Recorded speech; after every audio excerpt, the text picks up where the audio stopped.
Alors bonjour à toutes et bonjour à tous. Donc on continue sur la séquence qu'on a commencé lundi. Vous avez eu un travail à faire, notamment sur la manipulation des images, et vous avez pu voir tout au long de ce travail les différentes manipulations d'images qui peuvent exister.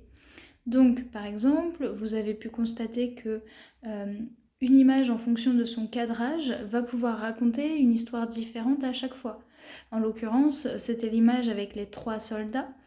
En fonction du choix du cadrage, vous aviez une légende à compléter et vous avez bien remarqué qu'on pouvait faire dire à ces images des choses complètement contradictoires.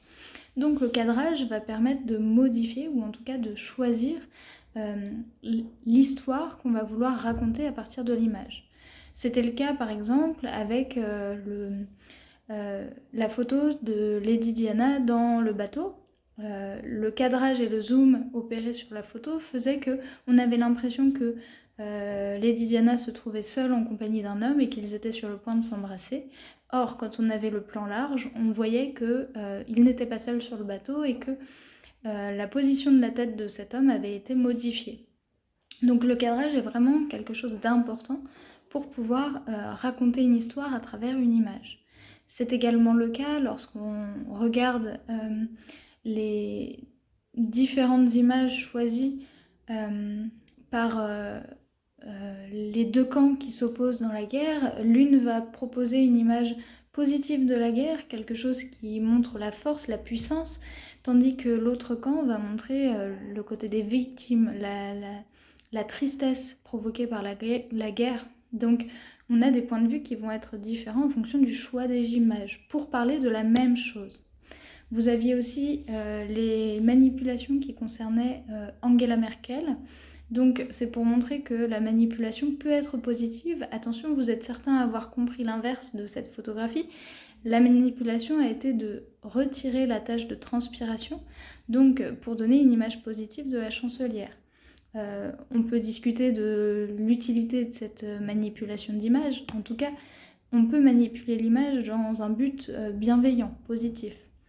De même que pour le patron de l'entreprise, on a retiré la montre pour ôter le signe de richesse et essayer de montrer une connivence entre le patron et les employés et ne pas montrer la différence qui peut exister entre ces différentes personnes. Le magazine Stern proposait une manipulation un peu différente que vous avez facilement repérée, c'est d'utiliser une image mais d'en changer la légende, et en fonction de la légende, on raconte l'histoire qu'on veut avec cette image. Donc c'était cet homme qui se trouvait devant un bâtiment en feu et on lui faisait dire le contraire de ce qui s'était réellement produit. Donc voilà, les différentes manipulations d'images qui peuvent exister, il en existe évidemment d'autres qu'on va probablement découvrir au fil de notre séquence. Donc pour aujourd'hui, je vous propose une séance d'abord consacrée à une analyse d'images encore une fois, et ensuite on ira explorer un texte. Donc pour l'analyse d'image, vous allez trouver la photo juste en dessous, et je vais vous demander d'abord de faire un travail de description objective, c'est-à-dire neutre, simplement essayer de dire ce que vous voyez sur cette photographie. Et ensuite, on va essayer d'en interpréter le sens grâce à la photographie, mais aussi à la légende qui est proposée. Essayez de ne pas oublier d'éléments, prenez en compte tout ce qui vous est donné pour en tirer un sens vraiment cohérent. Une fois que ce travail d'analyse d'image sera fait, vous allez trouver un texte. En fait, c'est le début d'une nouvelle, donc l'incipit d'une nouvelle, et cette nouvelle, on va l'étudier de manière intégrale. Donc, c'est la première partie qu'on va voir durant cette séance, et vous allez devoir tout simplement lire le texte. Pour ceux qui en ont envie, je vais vous joindre au texte un enregistrement vocal de ce texte lu. Et vous allez devoir tout simplement répondre à quelques questions pour essayer de comprendre quel est le contexte de cette nouvelle histoire. Donc où se passe l'action, qui sont les personnages, quels sont leurs métiers, etc. etc.